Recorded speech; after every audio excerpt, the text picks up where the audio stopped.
buntag.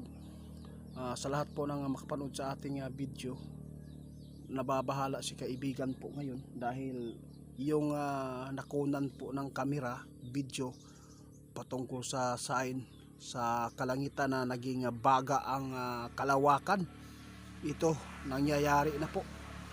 Sinagot po ng ating kaibigan yung nag-request na talagang kaguluhan yan at kalamidad. Nangyayari na mga idol. Ito po ngayon ang nababahalaan ng ating kaibigan. Nababahala ang ating kaibigan po ngayon patungkol po dito sa mga impormasyon na nakuha niya. Kawawa po ngayon ang mga OFW nating mga kababayan dahil nag-umpisa na talaga ang kaguluhan. Ceasefire pa yung nangyayari noong isang linggo.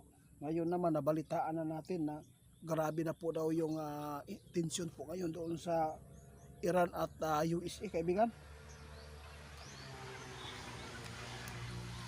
Pero ano po ba nakikita po nyo dito?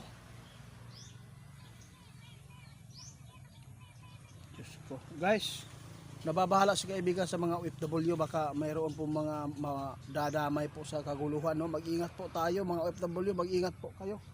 Huwag kayo magkampante. Sa lahat po ng makapanood sa atin, hindi lang po dapat ang mga OFW ang mag-ingat, kundi pati ang Pilipinas. Kahit hindi man nakasagupa ang Pilipinas ng matinding gulo na tulad po ng digmaan ngayon mga idol, talaga maaapektuhan tayo sa mga bilihin.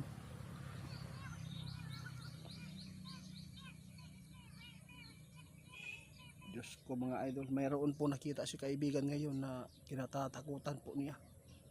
Guys, kung lumala itong gulo, ito po ang tandaan ninyo. May nakita si kaibigan na posibleng mayroon pong taga-ibang bansa na magsusubok na magpapaputok po ng nuklear. Ito po ngayon ang nakakatakot po na impormasyon ng ating kaibigan. Kailangan mga idol na paghandaan po natin ito.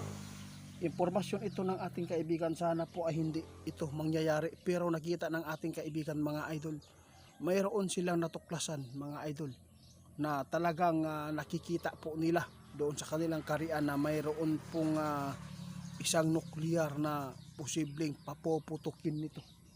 Diyos ko.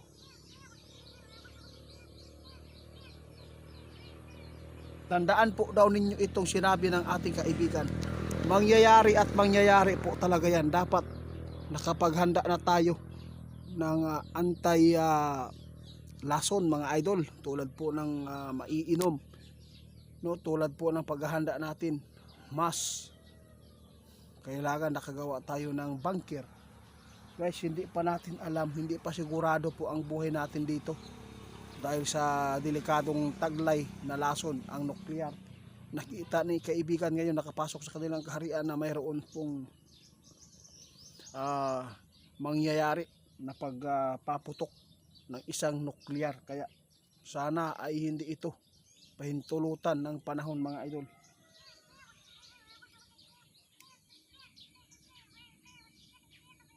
Diyos ko. Ang dami talagang madadamay dito mga idol. Daming malalason at dami pong malulumpo dito. Dahil kung mawalan sila ng balanse sa pag-iisip mga idol, kung damay-damay naman yan, kung mag-suicide naman, wala tayong magagawa mga idol. Pero tandaan natin ang mga babala namin ay nakakabuti ito. Magbili tayo ng mask mga idol para hindi agad tayo maapektuhan ng lason nito.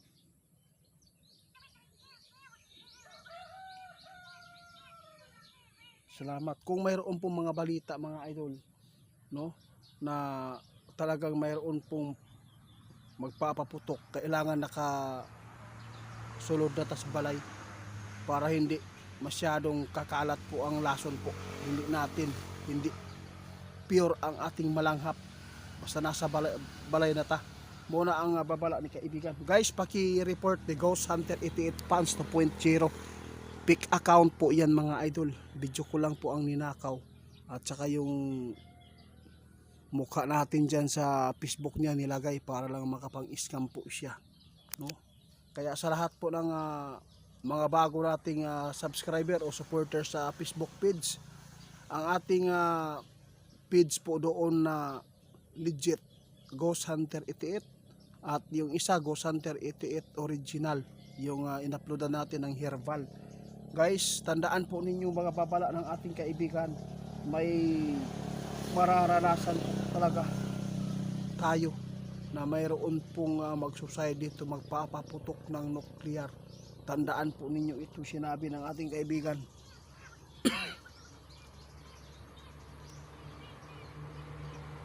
Grabe kaibigan, no?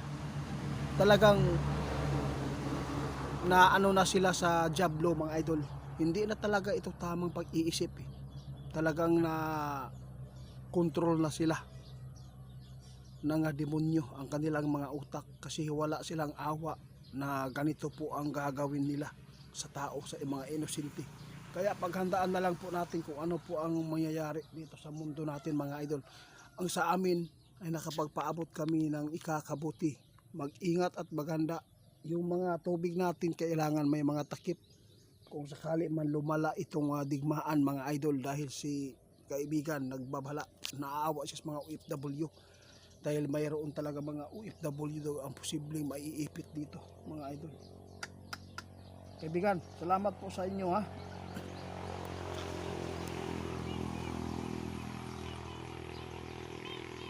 Oh, sige.